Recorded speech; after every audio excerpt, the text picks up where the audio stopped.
പ്രായപരിധി വിമർശനത്തിനും KPCC വേദിയിലെത്തിയ വിവാദങ്ങൾക്കും പിന്നാലെ പുതിയ നീക്കവുമായി മുതിർന്ന CPIM നേതാവ് G സുധാകരൻ. താൻ പൊതുമരാമത്ത് മന്ത്രിയായിരുന്ന കാലത്തെ പാലങ്ങളുടെ നിർമ്മാണം പരിശോധിക്കാൻ നേരിട്ടിറങ്ങുകയാണ് G സുധാകരൻ. കേരളത്തിലെ പ്രധാനപ്പെട്ട പാലങ്ങൾ സന്ദർശിക്കാനാണ് നീക്കം. ജില്ലയിൽ 10-64 പാലം പണിഞ്ഞിട്ടുണ്ടെന്ന് ആ കാലത്ത്. അപ്പോൾ ചിലത് പൂർത്തിയായിട്ടില്ല, ചിലത് തുടങ്ങാൻ പോകുന്നേ ഉള്ളൂ. ഇതെല്ലാം ഇപ്പോൾ സന്ദർശിക്കാൻ പറ്റുമോ? എന്തിന്? ഇപ്പം തീരാൻ പോണ 4-5 പാലമുണ്ട്, അത് ഏകദേശം ആയി. അപ്പോൾ അതൊന്ന് പൂർത്തിയാവുന്നതിന് മുമ്പ് ഒന്ന് കാണണമെന്നുണ്ട്, അത്രയേ ഉള്ളൂ.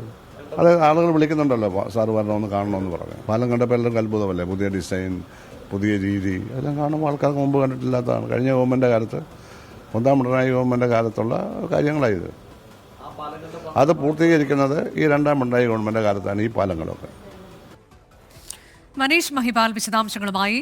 മനീഷ്, 1-ാം പിണറായി സർക്കാരിന്റെ കാലത്ത് നിർമ്മാണം തുടങ്ങി, ഇപ്പോൾ പൂർത്തീകരിക്കാൻ പോകുന്ന പാലങ്ങളുടെ നിർമ്മാണം അതെങ്ങനെയാണ് എന്നത് പരിശോധിക്കുക എന്നതിലേക്കാണോ അദ്ദേഹം പോകുന്നത്? എന്തുകൊണ്ടാണ് ഇങ്ങനെയൊരു നീക്കം?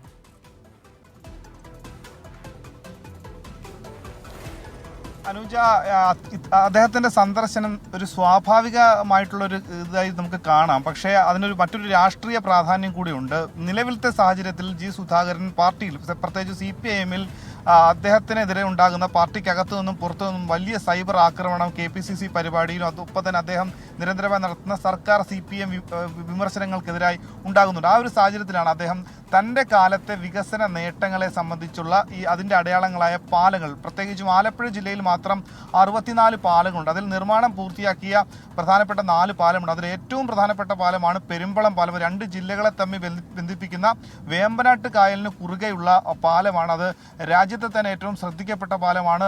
ഇത്രയും വർഷം നിർമ്മാണം നടത്തി പൂർത്തീകരിച്ചതാണ്. അത് അദ്ദേഹം സന്ദർശിക്കാൻ പോവുകയാണ്. ഒപ്പം തന്നെ കേരളത്തിലുള്ള മറ്റു പ്രധാനപ്പെട്ട നിർമ്മിതികൾ, ഇത്തരത്തിലുള്ള പാലങ്ങളായിട്ടുള്ള നിർമ്മിതികളൊക്കെ തന്നെ അദ്ദേഹം നേരിട്ടെത്തി സന്ദർശിക്കും. ഇത് ഒരു തരത്തിലൊരു ബദൽ നീക്കം കൂടിയാണ്. കാരണം CPIM-ൽ അദ്ദേഹത്തിന് ഇനിയൊരു സാധ്യതയില്ല.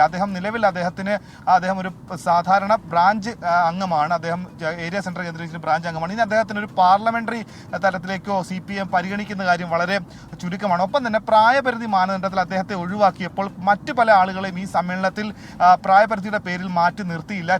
TP രാമകൃഷ്ണനെയും ഒപ്പം തന്നെ EP ജയരാജനും ഒക്കെ തന്നെ 75 വയസ്സ് അടുത്ത 2 മാസത്തിനുള്ളിൽ തന്നെ ആകുന്ന ഘട്ടത്തിലും അവരെ പാർട്ടി കേന്ദ്ര കമ്മിറ്റിയിലും സംസ്ഥാന കമ്മിറ്റിയിലും ഒക്കെ തന്നെ നിലനിർത്തിയത് അദ്ദേഹത്തെ ചൊടിപ്പിച്ചിട്ടുണ്ട്.